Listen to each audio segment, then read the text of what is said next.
የወጣሁበት ዓላማ አለኝ ማለት ነው። ሁሉም በዚህ ልክ ከወጣ ሁሉም የጠነከረ አቋም አለው ማለት ነው። እኔ የወጣሁት ከማንነታችን፣ ከማተባችን፣ ከርስታችን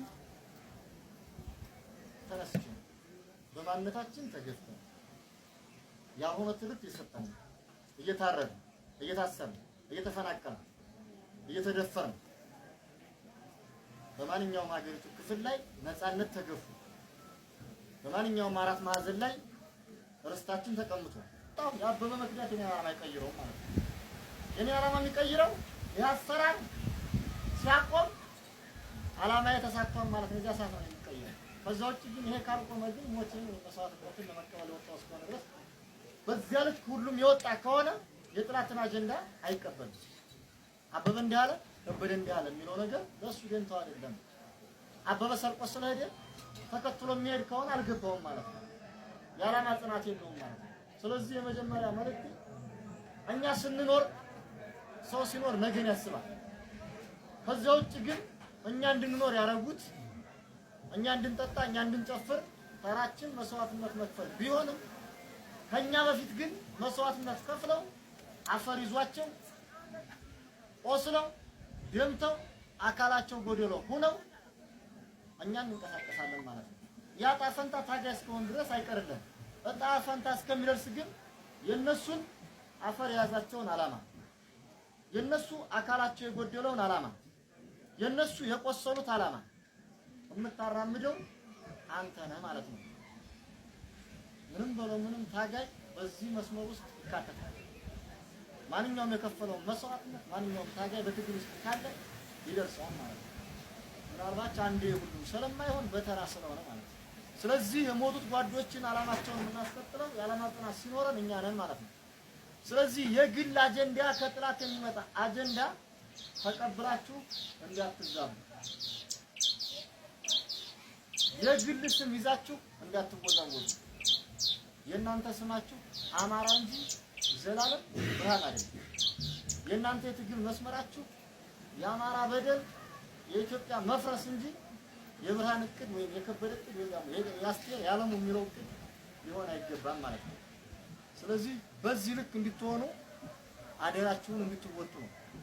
ሰው ዛሬ ያያችሁት ነገ አይታይም ማለት ነው። ስትኖር ግን ቃልን የምትሰማ ከሆነ ቃል አክባሪ ትሆናለህ። ስትሞት ያን ቃል እንዳከበርክ ትሆናለህ ማለት ነው እንጂ ከዛ ውጭ ሲመቻችለት ከሆነ ማንም በለው ማንም ራሱን ለማዳን የሚሄድበት መንገድ አይጠፋም። ልትታገል የሚያደርግ ግን ቃል ካለብህ ነው። ያሳመነውን ቃል በአካል የተቀበሉት ሰዎች ከእስር ቤትም ሆነው ከእስርም ወጥተው እሱን ሲሰዋ መስዋዕት ከፍለዋል። ከእሱ ተቀብለን ቃል ያለው ሰው ደግሞ ይታገላል ማለት ነው። ስለዚህ ከኛ ደግሞ ተቀብሎ የሚታገል ሲኖራል ማለት ነው።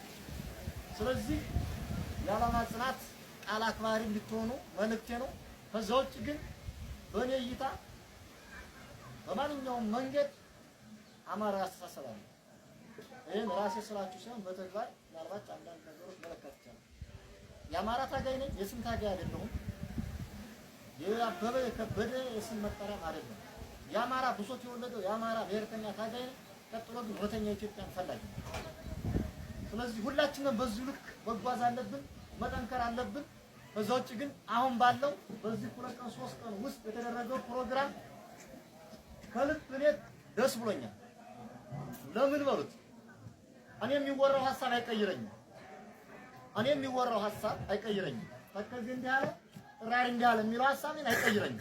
ለምን እንደማይቀይረኝ ገራችሁ አሁን ያልኳችሁ ቃል ተከትዬ ስለምሄድ ማለት ነው።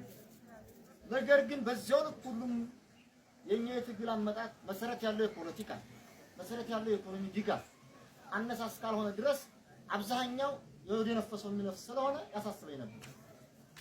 ግን አጋጣሚ ፈጣሪ ፍቃድ ሆኖ እንግዲህ ትናንት ማውሪ ያሉት ገረሙ ከማውሪ ዳቦ ሲሉት ሰንበቴ ላይ ሆነው ለዘላለም እነብራን ባንዴ የተጫወቱ ነው ሲባል የሰንበቴ ዳቦ ለኛ ላኩ ማለት ነው። ከኛ በላይ ትግሉ አድጓም፣ ከኛ በላይ ግን ህዝቡ ትግሉ ፈልጎ አድጓም ማለት ነው። ከታች ያለ ማለት ግን አበበ ይሄን ተናገረ ናት ልብ ያለፍ ያለ ፈቀረ በዚያ ልክ አይደለም። በዚህ ልክ ሲሆን ሳይ ተደስቻለሁ። በዚህ ልክ መጠንከር አለብን። እንደ አማራ አማራ ነን። እንደ አማራ ነው። እንዴት ታጋይ እንደ ዓላማ ግን እንዳንለያይ። እውነት የምነግራችሁ ስንኖር ነው እንጂ መግባባት ያቃተን ስንሞት እኮ ሁሉም ሞት። ስለዚህ እንደ አማራ ነው ስንኖር መኖር አንዱ ነው መኖር አለብን። ስንሞት ምክንያቱም አንዱ ነው የሚሞት ነው። አበበናማ ከበደናማ ውጊያ ሲሄድ ዝሮ ጥይቶ የደረሰበት ይሞታል ማለት ነው። ግን ስንኖር ግን አንድ ሆነን ሳንተማማ ዓላማችን የጠነከረ ሆኖ እንድንቀጥል መልእክቴ ነው ማለት ነው። ከዛ ውጭ ግን በሲቪል መዋቅሩ ዘንድ ከልብ አከብራችኋለሁ። ከበቀደሙ ዛሬ ለየት የሚያደርገን ፕሮግራም በሁለቱም ፕሮግራሞች ላይ በማዕከላችን ይገኛሉ። የድርጅት አመራር ተጋብዘዋል፣ በማዕከላችን ይገኛሉ። ከበቀደሙ ይሄ ደስ ይላል ማለት ነው። ኮሮችም ድርጅቶችም በዚህ ልክ ያለውን ግንኙነት ከሌሎች ጋር ግንባታውን ተከታተሉ እያደረጋችሁ እንደ አማራ ስንኖር አማራ ሆነን እንድንኖር እኔ ስፈጠር አማራነትን ፈልጌው አይደለም። በቃ እኔ አማራ እንደሆን ከውስጥ ፈልጌው ሳይሆን ሳልወድ በግድ አማራ ሆኜ ተፈጥሬያለሁ። ስለዚህ ስሞትን አማራ ሆኜ መሞት እፈልጋለሁ። በዚያ ልክ ሁላችንንም በሀሳብ የሰው ላይ አቅሙ እኩል አይደለም። በፖለቲካ አቅም ያለው ሊኖር ይችላል፣ በውጊያ አቅም ያለው ሊኖር ይችላል። የተለያየ አቅም አለ። በጉልበት የተለያየ ነው። የሰው ልጅ እኩል አይደለም አቅሙ። ባላችሁ አቅም እያስተማራችሁ እየተማርነ የአማራን አደራ መሸከም አለብን። ቢመረንም እየዋጥነ ዓላማችን ጽኑ መሆን አለብን። ከዛ ውጭ ግን በድርጅት አመራርና ኮር አመራር በመገኘት ደስ ብሎኛል። ከዛ ውጭ ዘላለም ሕክምና ቆይቶ እንደዚህ ዲኖ በነበረው ጉዳይ ራሱ ማለት በጣም እንትን ያለ መስሎ ግን ፈጣሪ የተመሰገነ በአጭር ሰዓት ሕክምና ደግሞ በዚህ ልክ ማየት ደስ ብሎኛል። ከዛ ውጭ ግን ወተኛ ታጋይ እንሁን፣ የሞቱን አደራ እንቀበል፣ ቃላቸውን እናክብር ለማለት ያለው ፕሮግራሙ ጋር ዘጋጅታችሁ ከልብ አመሰግናለሁ። ጨርሻለሁ።